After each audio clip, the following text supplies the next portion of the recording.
Is There this you thing go. going? Now Yeah. you're not Okay. on mute. Hi, honey. Good morning. Oh, like, do we not have volume? No, we have volume.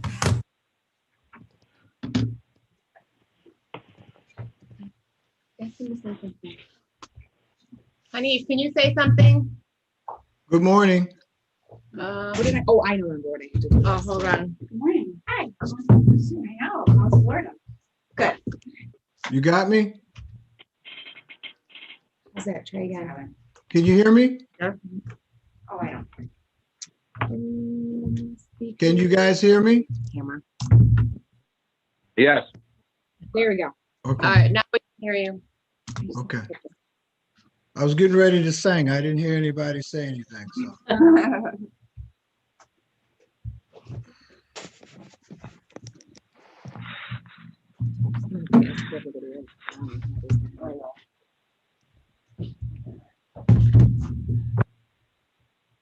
everybody's on their phone, huh?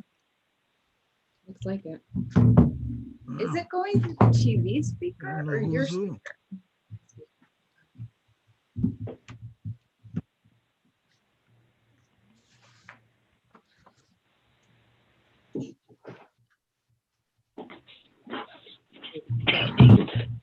Next to the Sony. Because I have 4 different ones. Yeah. Get your son in here to help hook us up. Right? I'm not.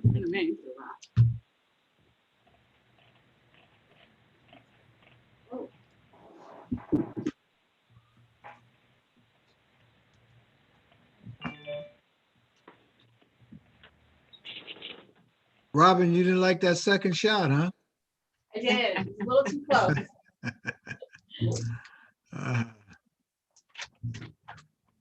All right.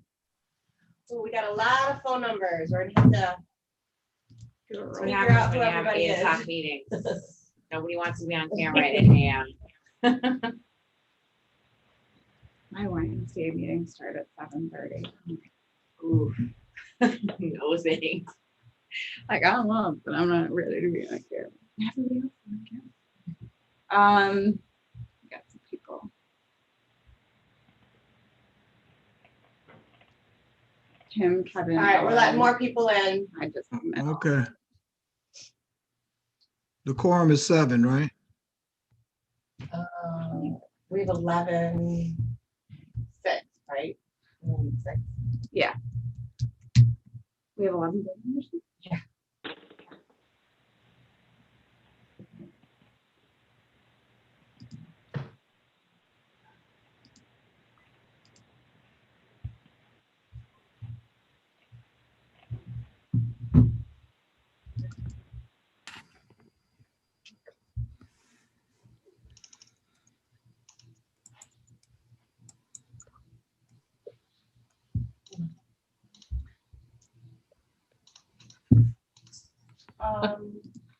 I'm just gonna call out phone numbers. If you could just let us know who's who. 3157. Wait, I can. It ends in 1070. Ends in 1070. It's Joe Rizzo. Good morning, everyone. Hi, Joe.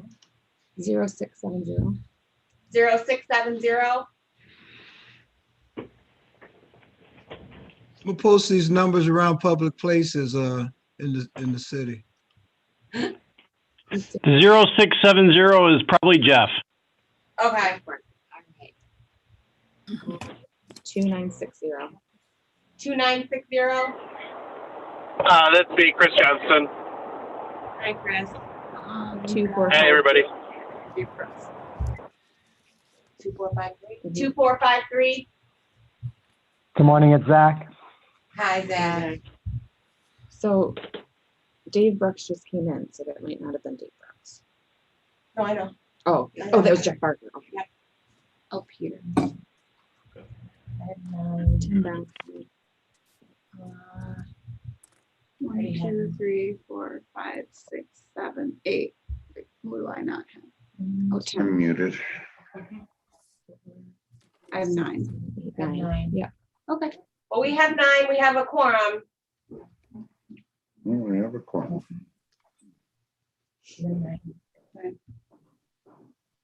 Okay, so we can call the meeting to order. Monroe County Industrial Development Corporation, May 11th, 2021.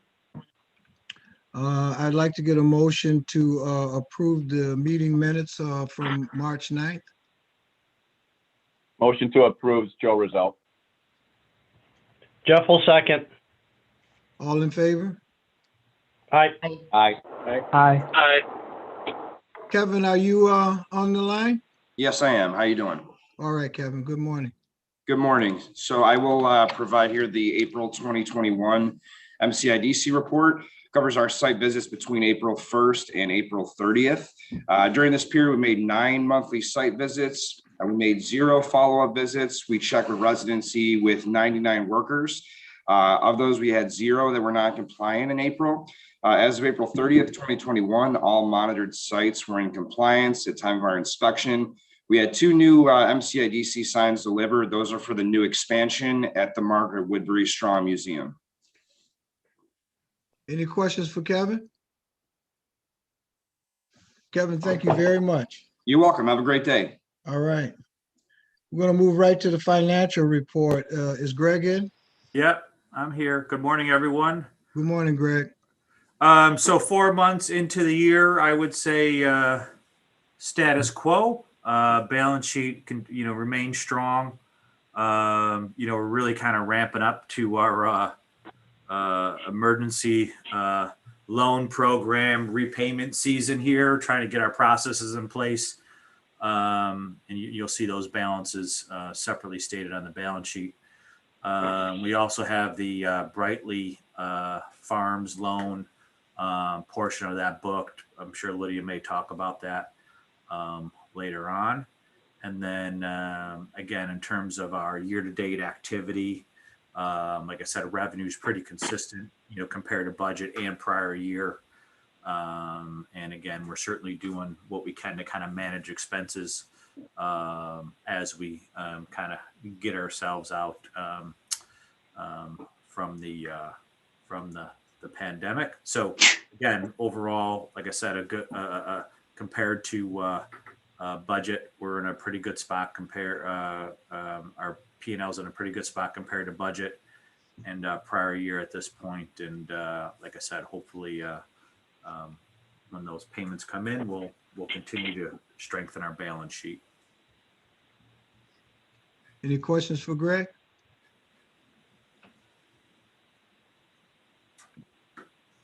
Greg, you're getting shorter and shorter on these financial reports.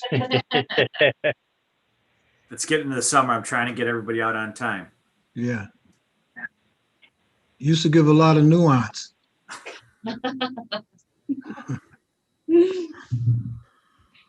Let's move to Make Monroe Home update. We heard that the house sold. So Anna, could you give us the report on that?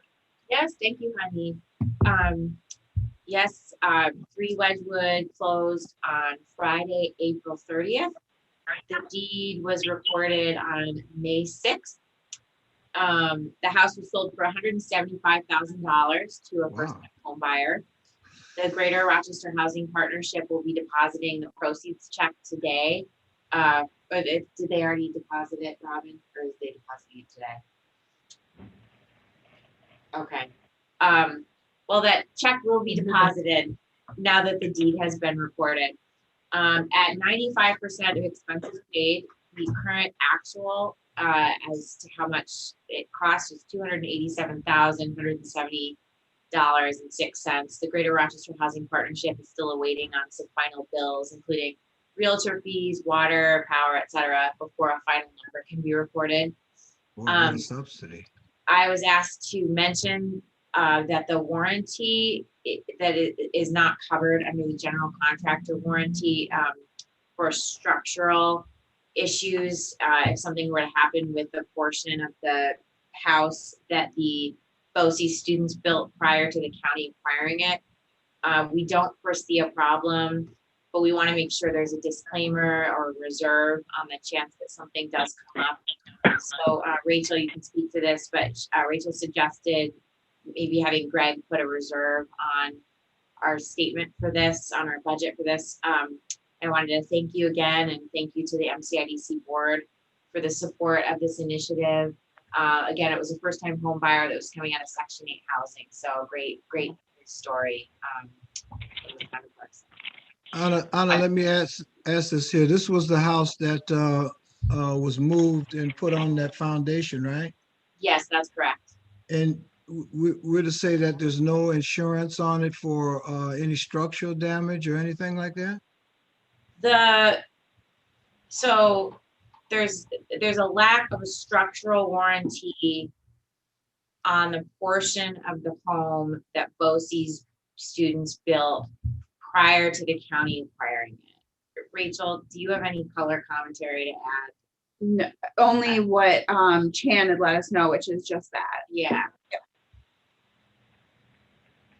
And again, there's per Chan, we don't expect any issues, but it's something that we did want to let the board know about and open it up to questions.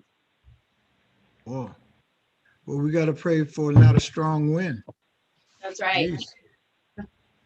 I think it's a single story building, so. But glad we're not in Kansas. Oh, Right, Very glad we're not here right. for many reasons. well, But that is exciting news. Nice big subsidy there, and we hope that the family enjoys the home. I was gonna go out there and sort of gawk at it a little bit and take a look at it. But I don't think I'll do that now. Somebody's living there, you know? I don't want to make sure that happens, but congratulations to Chan and her staff for working with the partnership and getting this done again. And is this our last house? We won't be doing this again, right? yes, sir, this is our last house. We went over the program with the county executive. He determined that there are ways for us to support first-time home buyers, get better leverage, Right. return on investment. Because as I mentioned, you know, we're selling it for $175,000, but we're looking at about $300,000 worth of expenses on Right. the house itself. Right. That's a nice big subsidy. It is. Yeah. Yes, it is. Woo. Well, if there's no more questions for Make Monroe Home, we're going to move to the Small Business Emergency Loan Program. And Anna will give us all of the good news from this program here. Thank you, honey. So a handful of businesses reached out to us requesting loan forgiveness in recent weeks and months. Staff is going to respond on a case-by-case basis with instructions and follow-up, asking for some required documents. The Bonadio Group is going to assist us in looking over information to determine individual eligibility for loan forgiveness, looking at revenue, other COVID-related government assistance and liquidity ratios. Staff is going to review and make recommendations to the executive director, myself. I'll report monthly to this board any loans that have been granted forgiveness. We don't expect this situation, this scenario is not going to be reflective of every single loan that was given out. Will there be a formula for that that you're coming up with, or what is it, just case by case? Yes, there will be a formula that will be applied to each individual case. We'll be reaching out to all loan applicants by June 1st with payment process instructions and information about the new loan terms. And then we'll be periodically reaching out after the 15th of every month if payments are not received. And then if no communications are made within 120 days, we will charge off each loans and report the defaults to a credit agency. Lydia, Greg, do you have anything to add? I know, Lydia, you've been pretty close to this process and you've got some thoughts about it. No, I think that's it. Okay. Good summary. All right. Greg, anything to add? Anything that I missed? No, I think you covered it pretty well. I think, again, unfortunately, I think in the situation that we're in, I think it is a case by case basis, right? There's a lot of different variables that we'll be looking at. That's why you may look at that list and say, wow, that's a fairly, extensive list, hopefully. And again, every borrower has a different situation. So we want to look at this and do our due diligence to make sure that, if we're going to be forgiven, why it's being forgiven, obviously, once it starts to happen, it will get out in the community, and we just want to make sure that we're consistent from borrower to borrower. I would be interested in the formula that we undertake to make those determinations. We'll make sure to share that with you, Hanif, Yeah. as the rest of the board. Mhm. I want to know how to do that because I have some loans that are outstanding too. If there's a way I can get around them, I'd like to know what that is. So we'll turn this portion over to the star of ED, Lydia Bird, and we're going to talk about the dashboard here. Yes, thanks, Hanif. So I just wanted to present the dashboard, which we have historically seen, and we haven't done it recently, but we're reenacting it for the future. And this is through the month end of April. As you can see, we had a little slow start, especially on our grades, etc. Manufacturing awards, been around the job. I think that's really just symptomatic of the fact that a lot of people were responding to COVID and not making investments in equipment. Although we have seen a lot of activity lately in terms of inquiries in all our programs. So of note, and we'll talk about it a little later, is our classification of our loan portfolio, and that is the majority of which is what we have seen historically. And then there were some recommendations as a result of the SMART audit. We've included those. We'll talk about that later in the program. We haven't had any bonds this year, which is not unexpected, I don't think. And so that's just really a snapshot of where we are compared to last year. Anybody have any questions? All set. Great, thank you. So the next report, what are the acronyms here? North American Industrial Classification System. Okay. So this is next. So this breaks our portfolio down. This is as of March 31st by industry. And this is required by the SBA that we look at this and that we report it to the board and review it with the board. So really, there's not been substantial change here. The good news is, I think, is that we don't have any real significant concentrations in any one industry. We do have, professional and scientific, which includes veterinarians, which we have a few, is at 10%. Healthcare and social services, which includes our dentists, our daycare centers, et cetera, is at 16%. And in both those categories, we have some payoffs pending. Mm-hmm. Entertainment, we're at just over 1%, and we have one of those loans paying off soon as well. And other services, we do have a large car wash contingent there. And we're at 17%. So that's really just kind of a summary, a breakdown for the board's review of our portfolio in its entirety. I think it's fairly well balanced given where we are in the community. Any questions for Lydia? Okay, we're going to have to go into executive session, and we need a motion to do that. And then we're going to need a motion to come out in order to vote on the loan application. So can I get a motion to go in executive session? Dave Brooks with the most, make it. We need a second. Jeff will second. Joe Rizzo. Okay.